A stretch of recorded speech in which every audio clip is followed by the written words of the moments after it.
evening. Hi, this is Talk Back. I'm Sheila, and today we are very happy to have someone with us who is not happy to talk about this subject over and over and over again.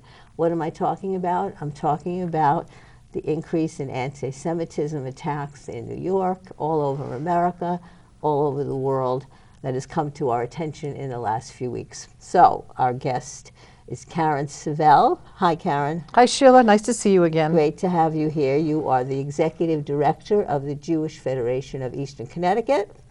And in your capacity, you have your pulse on what's happening in our community and in the country. So tell me, what's going on? Why do you have to keep talking about a subject that we hoped would be history? That's the question I ask every day. But I can tell you that when people ask me, what is this surge in anti-Semitism, the first thing I say is, there's nothing new.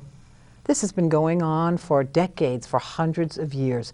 Our communication has changed. We know what's happening quicker, faster. We see it on television. People have their cell phones, so we are more aware of it. But it's not new. Has there been an influx in the last year? You betcha. 79% hike in anti-Semitic activity across the country. And not exactly where you would see it happening. It's not necessarily New York City or Boston or Philadelphia. They hit the smaller towns, and it affects everybody. But there is an equal side to this of people who never knew about anti-Semitism who are already now concerned. And they're not necessarily Jews, by the way. These are non-Jews who are now concerned about anti-Semitism. So I'm a very hopeful person, and I believe there's a lot of hope in that type of scenario. Well, it's interesting. You bring out a really great point, because growing up in America, as you and I did, me in the maybe 40s or 50s, you in the maybe 60s and 70s, we didn't have the social media. We didn't have the immediacy of some incident happening on the street where somebody has a video of it. Right. Or a photo that can be posted. We had the news at 6 o'clock at night, and we had the newspaper coming out the next day, and it was a different pace, and we didn't have the immediacy that we have now. So is that why people feel it's happening more often, or is it quantitatively happening more often? You know, I get a report every morning from the Jewish Federations of North America. It's called the SCAN report, and I get a security report every morning of every city in the United States where there has been anti-Semitic activity, and then they go global as well. Right. So I'm always looking for Connecticut because this is where we are. And we're not talking about big bomb scares. We're talking about someone comes into their car in the morning and there's a swastika spray painted on the side of the car. These are teeny tiny little things that lead me to believe that truthfully, people are more emboldened now than they ever have been before. And some of that is social media, and some of that is communication. You know, it's all the data is there. The more we communicate, the less we're communicating. Yeah, well, a lot of people that, you know, to get a little political, a lot of people think that there is some influence from our leadership in Washington that contributes to the I want to be back and yeah, but I forth, want to the be clear about politics. this, and I see where you're going, and I'm not trying to argue with you, but I'm going to argue with you. Okay. It's coming from the left and the right, equally so. And I see this as the head of a federation. I can't be on one side or the other. It's just as bad on both sides. But when our leaders at the top of the government, well, I'm talking about sort of Congress. I'm talking about yeah. I'm talking about all three branches of the government. Take away the Supreme Court. But I will tell you something interesting. Many years ago, I had the opportunity to talk in depth with Ruth Bader Ginsburg, and asked her about. She wrote a great piece on her Jewish journey for justice. There was a tremendous amount of anti-Semitism that was flung at her on the Supreme Court. Oh, I'm sure. And Scalia was her greatest ally. He was her protector. So I do think, again, that there's something to be said that we now have a country, and the world, but a country where non-Jews are just as angry about this as we are. I hope you're right. But I'm noticing the American Jewish Committee did a survey, and they found out that over 88% of American Jews, a higher percentage than in previous years, believe that anti-Semitism is a very serious problem in this country.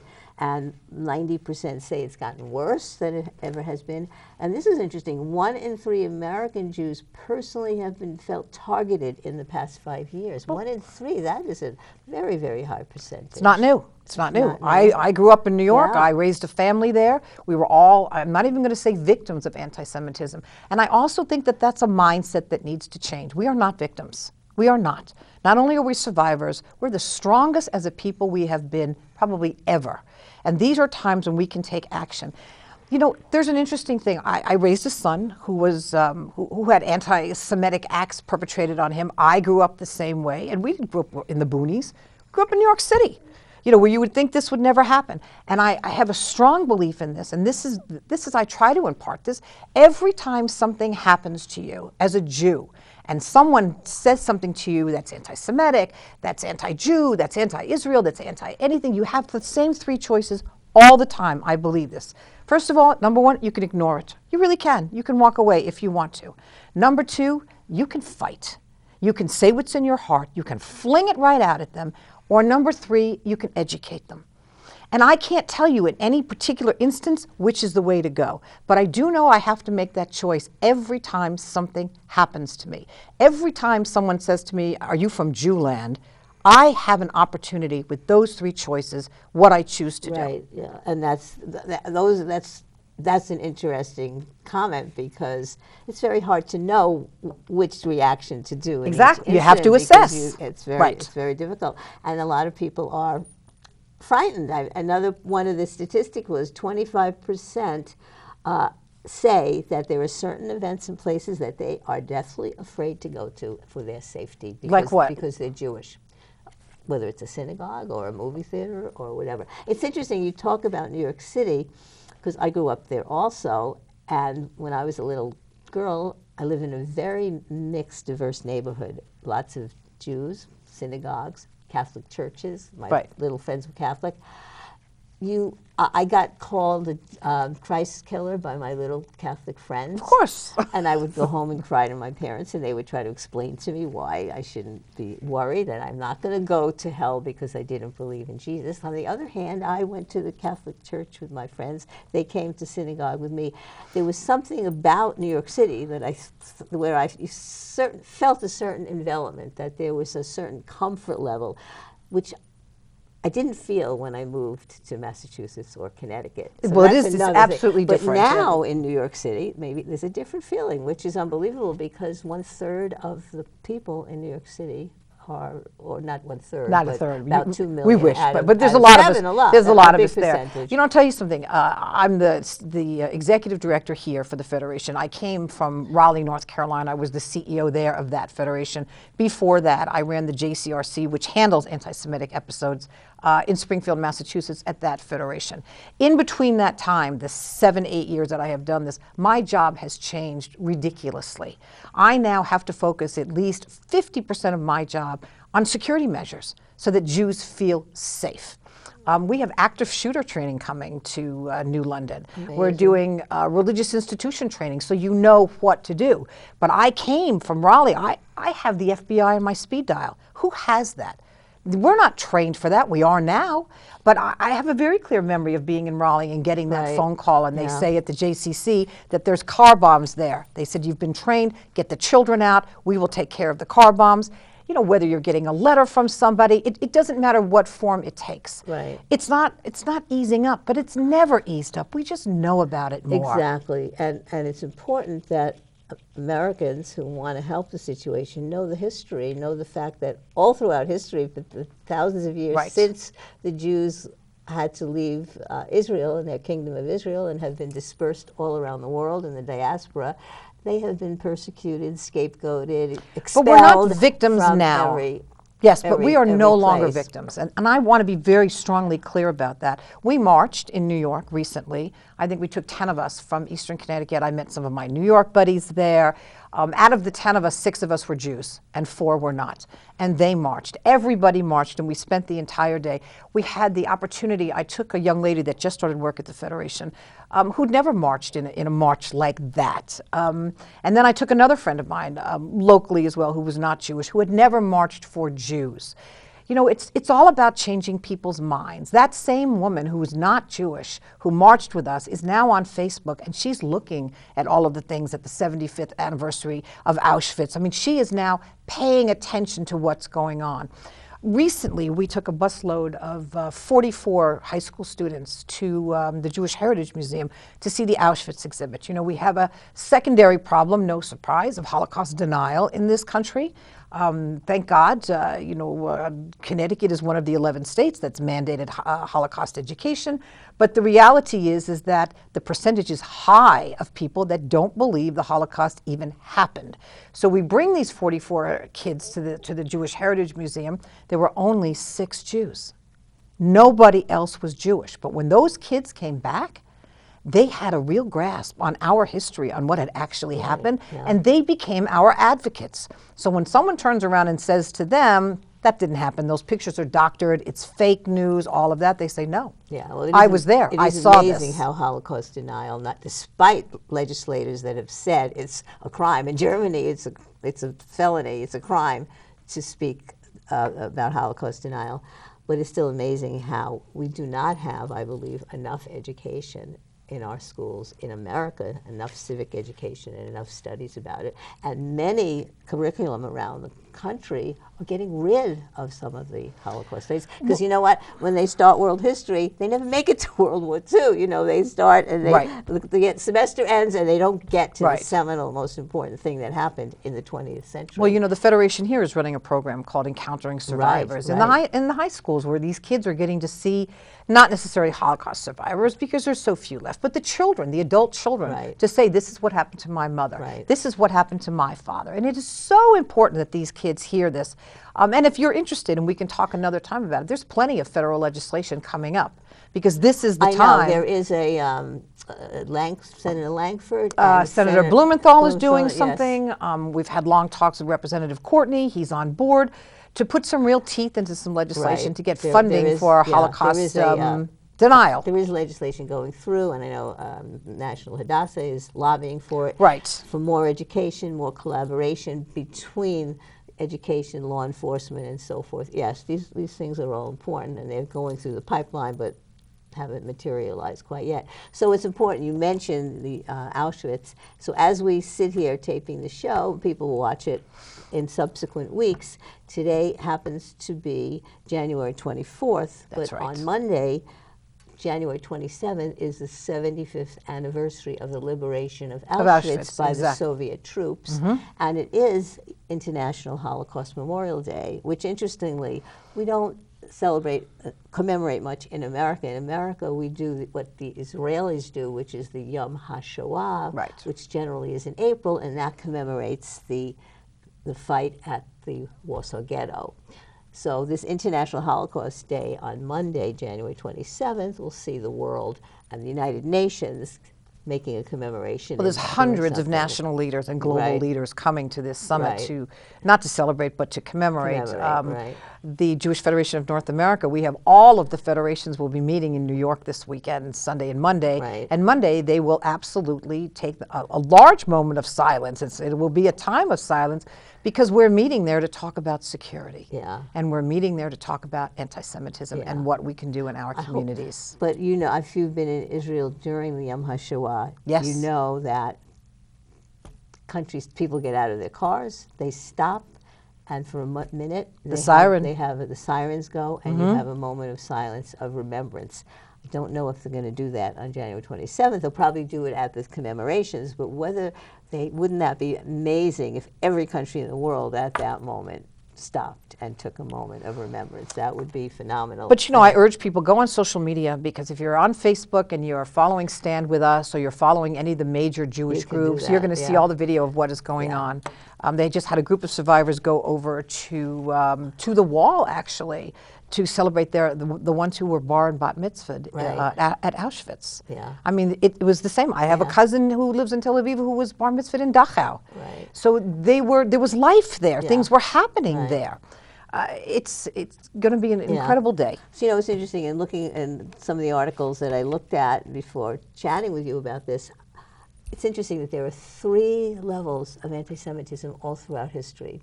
Wow. And one is the religious level, the level of anti-Semitism in which Jews are blamed for killing Christ. And you see that. Well, I know Mel Gibson did a movie some years ago that was heavily criticized because he showed Jews in the most uncomplimentary I'm sorry, light. This is drunk Mel Gibson also as the anti-Semite. I'm just saying, but it was a big movie that had a lot of play in the American media.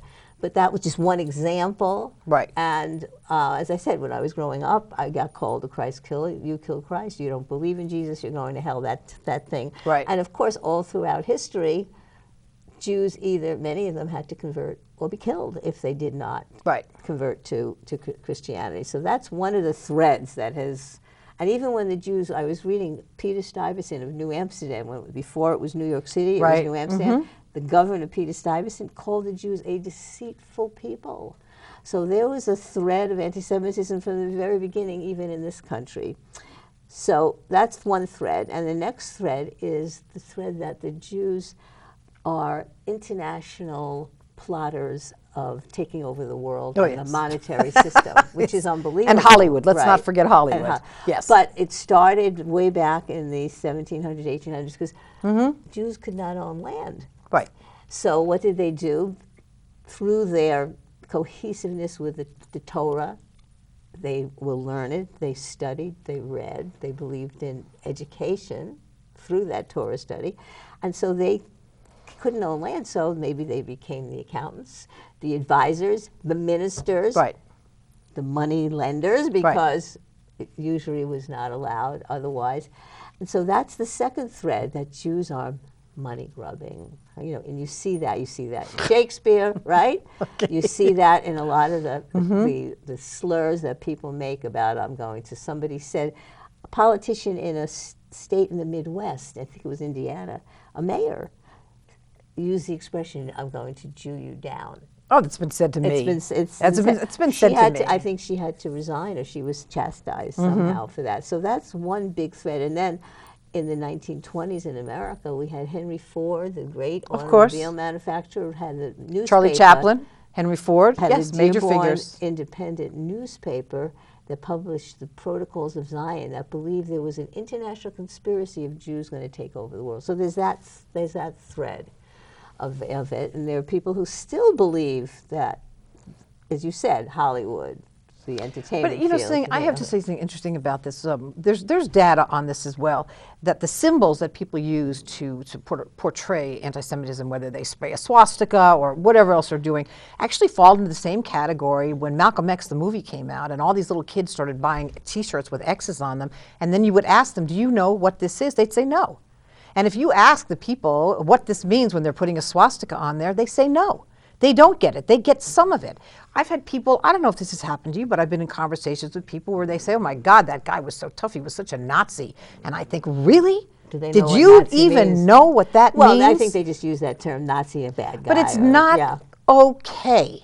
It is not okay. It's not okay in the same way that racism is not okay, that homophobics are not okay, that misogyny is not okay. None of it is okay, but for some reason, anti-Semitism has been okay.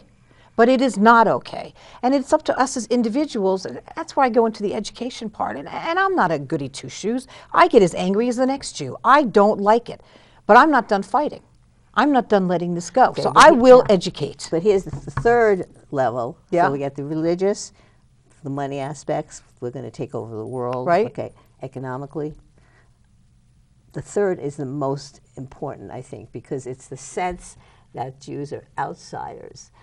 I know my grandmother, my bubby, used to say we're strangers in a strange land, because we've had to be expelled from countries. We've had to flee for our lives because of persecution. We came to America as a refuge, and there's always a suspicion that we're not really a part of the America if we live here, or of France if we live there, that we're outsiders, and our loyalty is to our Jewish faith and our Jewish people, and now to Israel, since Israel's become a state, and not to the place where we live. So there's that outside, and I think such an interesting theory, though. I think but that fuels a lot of the anti-Semitism. But ask any German Jew who was there in World War II. They were Germans first. They were Jews second. They were on the inside, and look what happened there. Those were the German Jews. I think if you talk to the Ashkenazi Jews, the Russian Jews, Jews from other parts of the world, they would say that the attitude that the German Jews may have had was different from the way others felt. I mean, I can't, clearly I'm not speaking for the Federation when I say this, but I don't have a problem with that. I don't have a problem with us actually identifying as Jews first, because that's how people are going to identify me. They are not going to turn around and look at me and say, and I'm a lucky one, by the way. I don't look Jewish. I don't have a Jewish sounding last name. But people are going to identify me as Jewish first. Right, and right. then American, and then woman, and then CEO, and then all of those things. So if I turn around and say, I'm not going to take that identification first, I'm doing myself a disservice, because they're doing it. I need to see things exactly how they are, and we need to be teaching our children the same thing. Okay, so but now we've combined that, the anti-Semitism of the religious variety and the economic variety, and you're an outsider. Now you add to that the anti-Zionism, the Israel part. Well, it's an again, Okay. interesting. I heard And someone... that becomes, because much of the world feels that Israel had no right being created in 1948. Well, that's after a the larger war. conversation It for is, another day. But it's part of the Yeah. anti-Semitism. But it's isn't it? interesting because last night I was with a group of Jewish leaders from across the state talking about the anti-BDS bill, which is the boycott bill for Israel, and some of them made the differentiation between being anti-Semitic and anti-Zionist. That they actually split that hair down the middle and said that you can be anti-Israel and anti-Zionist and not be anti-Semitic. Israel's a Jewish state. And I think that's an interesting debate. So can you say that on a political point of view, knowing geopolitics, after World War II, the United Nations had no right legally to create Israel? Can you say that and still, you know what? There are Jews who say that. There are some Jews who say that. We are our own worst enemy many of the time, much of the time. So you're right, that becomes an issue. Is that an anti-Semitic idea? When they say that Israel does not deserve to exist as a country, or is that I'm just such an interesting thing? But that fuels the anti-Zionism, fuels the anti-Semitism. It's almost a circular type of thing. It's all the same thing. You know, many people ask about, what does the Jewish Federation do? How religious is it? Where are you worshiping? And it's a very fine line, because we're not religious. We're Jewish. We're everything Jewish. We're not religious. But at the end of the day, if you're looking for Jews, you're going to find Jews. Well, don't say you're not religious. We aren't. You're an umbrella for everyone in the community. But we are not a religious organization, and that is an important distinction to make, because that means that if you are a Jew and you do not subscribe to any type of organized religion, you don't join a synagogue, you're not affiliated, you never worship, you're just as much a Jew to us as somebody who is in an Orthodox shul who is going in on a daily basis. So it is not religious. Okay, but there's still some identification culturally, historically with It's all cultural. And it's all traditions. With your Jewish But we are the umbrella for all Jews, regardless of affiliation, no affiliation, worship, no worship. We're the safe place to be. So the question becomes, so we've identified the problem a little, and we're thinking maybe it's worse or it's just the same. It's worse. It's worse, and it's more highlighted through social media and all the ways of communication that we now have. And then this is a question that always comes into my mind. My mother, who escaped from Russia in 1921 and came here in 1923, one of the last ships to Ellis Island, loved America and loved New York and thought that this was the best place for the Jews, for anyone. And now you hear people say, you know what? I know.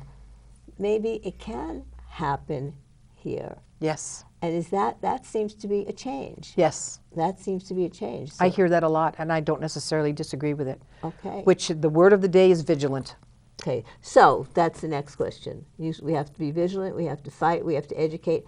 What are the different ways that we can do that, and how you, as a leader in the Federation, in a community where now when we have events at our synagogues or other Jewish events, we have to make sure we contact the authorities and the police and have security. Okay. Except for one thing, we've had police at the high holidays forever. When is the last time you went to worship at a synagogue for the high holidays where there were not police out there? Years ago. I don't remember ever having that happen. We have to educate ourselves first. We do trainings, we have programs, we have speakers, you cannot drag us out, but it's all in the education of what we're not willing to do. We will not tolerate this now. And that's got to be the main difference. I believe as a people, and I'm in lots of communication, not with Jewish leaders across the country, we will no longer tolerate this. We're not going to sit back. We're not going to say it's not happening to us. We will go social. We will go public. We will educate. I send a message out to this community every Friday. I see that. I do. I send it out every Friday, and I say these are the things that we need to do. Be aware of these things. We're bringing in FBI training here. We're bringing in the New London Police. We're actually doing it across all of Eastern Connecticut.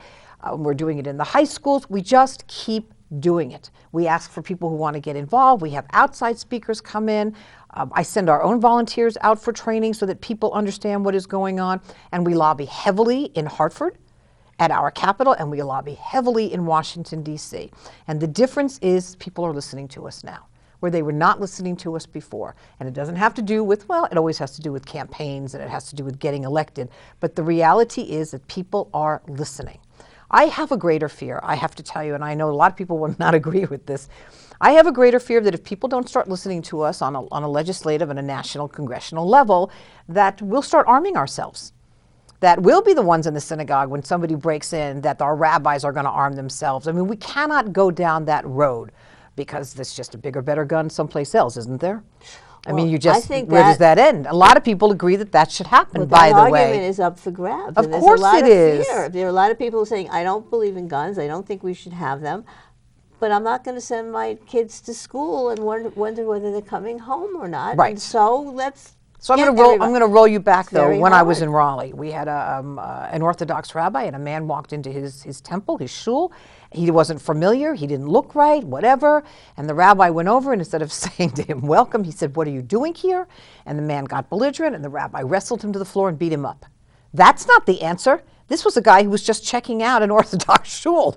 He didn't want anything. We need to train ourselves, and we need to train the outside community. And I will say one more thing, and this will be public soon enough, so it doesn't really matter. When we do our active shooter training and we do our religious institution training, the Jews of this community are going to be training with the Muslims of this community as well. Because when you attack a Jew, 15 feet down the line, there is a Muslim. When you attack a Muslim, 15 feet down the line, there are Jews. It's just a question of who gets it first. It will be open to the public, but those are the two groups that are going to be training. We have got to learn to work with each other. Well, I think it's sad that we have to have active shooter training.